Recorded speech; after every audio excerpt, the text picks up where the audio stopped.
अवधूत चिंतन श्री गुरुदेव दत्त श्री स्वामी समर्थ. स्वागत आहे तुम्हा सर्वांचं श्री स्वामी समर्थ कृपा या माझ्या मराठी यूट्यूब चॅनलवर. 26 फेब्रुवारी 2025 रोजी आलेली आहे महाशिवरात्री. महाशिवरात्र म्हणजे शिवाची मोठी रात्र. भगवान शंकर यांच्या सन्मानार्थ महाशिवरात्री हा सण साजरा केला जातो. महाशिवरात्र हा भगवान शिव आणि माता पार्वती यांच्या विवाहाचा दिवस मानला जातो. या दिवशी शिवपार्वतीची पूजा केल्यास वैवाहिक जीवनात सुख समृद्धी येते असं मानलं जातं. महाशिवरात्रीच्या दिवशी जी व्यक्ती व्रत पालन करते आणि शिव आणि गौरीची विधिवत पूजा व उपासना करते त्यांच्या मनोवांछित इच्छा पूर्ण होतात आणि त्यांना सुख व सौभाग्य लाभतं. हे व्रत कुमारिका मुली, विवाहोत्सुक मुलींनीही करावं. यामुळे त्यांना मनोवांछित आणि सुयोग्य जोडीदार मिळतो अशी ही मान्यता आहे. माघ महिन्यातील कृष्ण पक्षातील चतुर्दशी तिथी 26 फेब्रुवारी 2025 रोजी बुधवारी सकाळी 11:08 सुरू होईल आणि 27 फेब्रुवारी 2025 रोजी सकाळी 8:54 समाप्त होईल. या चतुर्दशी तिथीला 26 फेब्रुवारी रोजीचा प्रदोष काळ लाभत आहे आणि तुम्हाला माहीतच आहे की भगवान शिवशंकरांची प्रदोष काळात पूजा आणि उपासना करणं अतिशय महत्त्वाचं मानलं जातं. महाशिवरात्रीच्या दिवशी भगवान शिवशंकरांची कृपा प्राप्त करून घेण्यासाठी आपण वेगवेगळे उपाय करतो, कारण या दिवशी प्रत्येक शिवलिंगात शिवतत्व सक्रिय असतं. अशा विशिष्ट तिथींवर जेव्हा आपण सेवा करतो तेव्हा त्याची आपल्याला निश्चितच फलप्राप्ती होते. तर आपल्या घरात सुख समृद्धी यावी आणि लक्ष्मी घरात नांदावी यासाठी महाशिवरात्रीच्या दिवशी महादेवांना अतिशय प्रिय असलेल्या झाडांची आपल्याला पूजा करायची आहे. यातलं पहिलं जे झाड आहे ते म्हणजे शमीचं झाड. शमीच्या झाडामध्ये साक्षात महादेवांचा वास असतो. जर आपल्या कुंडलीत शनिदोष असेल तर शमीच्या झाडाची पूजा केल्याने शनीचे दोष देखील दूर होतात. शनी दोषाचा प्रभाव कमी करण्यासाठी प्रत्येक शनिवारी शनिदेवाला शमीच्या झाडाची पानं अर्पण करावीत. यामुळे शनिदेव प्रसन्न होतात, अडचणी दूर करतात. शमीच्या झाडाची पूजा केल्याने घरातील नकारात्मकता दूर होते, घरात सुख, शांती आणि समृद्धी येते. तर महाशिवरात्रीच्या दिवशी शमीच्या झाडाला जल अर्पण करायचं.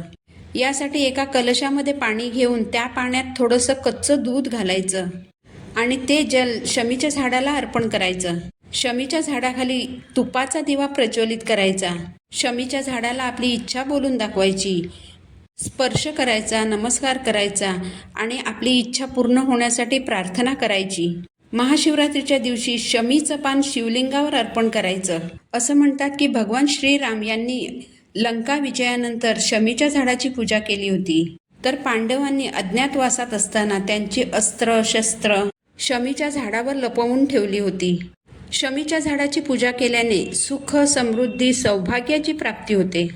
यानंतरचं दुसरं जे झाड आहे ते म्हणजे बेलाचं झाड.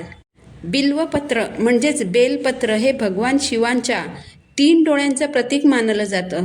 बेलाच्या झाडामध्ये साक्षात शिवशंकरांचा वास असतो. तसेच बेलाची पानं, फुलं, फळं, फांद्या यामध्ये पार्वती माता तिच्या रूपांमध्ये वास करते. घरात जर बेलाचं झाड लावलं तर आपल्याला सर्व प्रकारच्या पापांपासून मुक्ती मिळते असंही म्हणतात. तर महाशिवरात्रीच्या दिवशी बेलाच्या झाडाखाली गायीच्या शुद्ध तुपाचा दिवा लावायचा आहे. त्यानंतर बेलाच्या झाडाला अक्षता अर्पण करायच्या, झाडाला स्पर्श करायचा, नमस्कार करायचा आणि तुमची इच्छा बोलून दाखवायची. बेलाच्या झाडाला 11 प्रदक्षिणा घालायच्या. प्रदक्षिणा घालताना पुरुषांनी ओम नमः शिवाय या मंत्राचा जप करावा. महिलांनी प्रदक्षिणा घालताना नमः शिवाय या मंत्राचा जप करावा. आपली इच्छा पूर्ण होण्यासाठी महादेवांना प्रार्थना करायची. महाशिवरात्रीच्या दिवशी बेलाच्या झाडाला प्रदक्षिणा घातल्याने तुमची सर्व पापं धुतली जातात. वास्तुशास्त्रानुसार देखील बेलपत्राच्या झाडाखाली दिवा लावणं खूप शुभ मानलं जातं. बेलपत्राच्या झाडाखाली दिवा लावल्यानं देवी देवता प्रसन्न होतात. जर एखाद्या व्यक्तीला पैशांसंबंधी समस्या येत असतील तर त्याने रोज बेलाच्या झाडाखाली दिवा लावावा. असं केल्याने धनाची प्राप्ती होते. तसेच नोकरीत, व्यवसायात प्रगतीच्या संधी उपलब्ध होतात. संध्याकाळी सूर्यास्त झाल्यानंतर जर बेलाच्या झाडाखाली दिवा लावायचा असेल तर तो दिवा फक्त तुपाचाच लावायचा असतो. यानंतरचं तिसरं जे पवित्र झाड आहे ते म्हणजे औदुंबर. औदुंबर हा वृक्ष दत्तगुरूंना अतिशय प्रिय आहे. तर औदुंबर या झाडाचं आपल्याला महाशिवरात्रीच्या दिवशी पूजन करायचं आहे. औदुंबर या झाडाचा थेट संबंध शुक्र ग्रहाशी येतो. शुक्र ग्रह हा धन, ऐश्वर आणि प्रेम यांच्याशी संबंधित असतो. जो नित्यनेमाने या झाडाचं पूजन करतो त्याचा शुक्र ग्रह बळकट होतो. शुक्र ग्रह बलवान असेल तर आर्थिक अडचणी दूर होतात. तसेच पती पत्नीमधील प्रेम, एकोपा, सामंजस्य वाढीला लागतं. महाशिवरात्रीच्या दिवशी औदुंबराच्या झाडाचं पूजन केल्याने दारिद्र्य, गरिबी नष्ट होते. घरात सुख समृद्धी नांदते. म्हणून महाशिवरात्रीच्या दिवशी उंबराच्या झाडाला जल अर्पण करायचं. औदुंबराच्या झाडाखाली शुद्ध तुपाचा दिवा लावायचा. 11 प्रदक्षिणा घालायच्या. प्रदक्षिणा घालताना मंत्र म्हणायचा आहे. तुम्ही अवधूत चिंतन श्री गुरुदेव दत्त या मंत्राचा जप करू शकता किंवा तुम्ही दिगंबरा दिगंबरा श्रीपाद वल्लभ दिगंबरा या मंत्राचा जप करू शकता. यामुळे आपल्या आयुष्यातील दुःख, दारिद्र्य नष्ट होतं. महाशिवरात्रीच्या दिवशी धनप्राप्तीसाठी आपल्याला एक साधा सोपा उपाय करायचा आहे. हा उपाय तुम्ही जिथे महाशिवरात्रीची पूजा मांडलेली असेल, शिवलिंगाची पूजा केलेली असेल, त्यासमोर बसून हा उपाय करायचा आहे. तर देवघरासमोर आसन घेऊन बसायचं. 2 वाट्या घ्यायच्या. एका वाटीमध्ये 108 अखंड म्हणजे अख्खे तांदूळ घ्यायचे आहेत. दुसरी वाटी रिकामी ठेवायची आहे. ज्या वाटीमध्ये आपण 108 अख्खे तांदूळ घेतलेले आहेत ती वाटी आपल्या डाव्या बाजूला ठेवायची आणि जी रिकामी वाटी आहे ती आपल्या उजव्या बाजूला ठेवायची. जी तुमची इच्छा असेल ती महादेवांना सांगायची आणि तांदळाने भरलेल्या वाटीतील एक तांदूळ उचलून रिकाम्या वाटीत ठेवायचा. जर हा उपाय पुरुष करत असतील तर तांदूळ रिकाम्या वाटीत ठेवताना ओम नमः शिवाय हा मंत्र म्हणायचा आहे.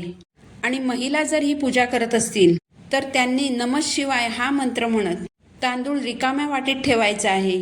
भरलेल्या वाटीतील एक तांदूळ उचलताना प्रत्येक वेळेस मंत्र बोलून इच्छा व्यक्त करायची. अशा प्रकारे 108 तांदूळ रिकाम्या वाटीत मंत्र म्हणत एक करत ठेवताना 108 वेळा तुमचा मंत्र जप होईल. सर्व 108 तांदूळ रिकाम्या वाटीत जमा झाल्यावर या सर्व अक्षता शिवपिंडीवर अर्पण करायच्या. या उपायाने तुमचे धनप्राप्तीचे जे मार्ग आहेत ते खुले होतील. धनप्राप्तीच्या तुमच्या ज्या मार्गात बांध पडलेला असेल ते सर्व बांध खुले होतील. घरात सुख समृद्धी नांदेल. हे उपाय करण्यासाठी आपल्याला काहीही खर्च करावा लागत नाही. म्हणूनच हे उपाय तुम्ही महाशिवरात्रीच्या दिवशी नक्की करून बघा. या उपायांचा तुम्हाला निश्चितच फायदा होईल. तर झालेली सेवा मी महाराजांच्या चरणी अर्पण करते. पुन्हा भेटू नवीन व्हिडिओसोबत. श्री स्वामी समर्थ.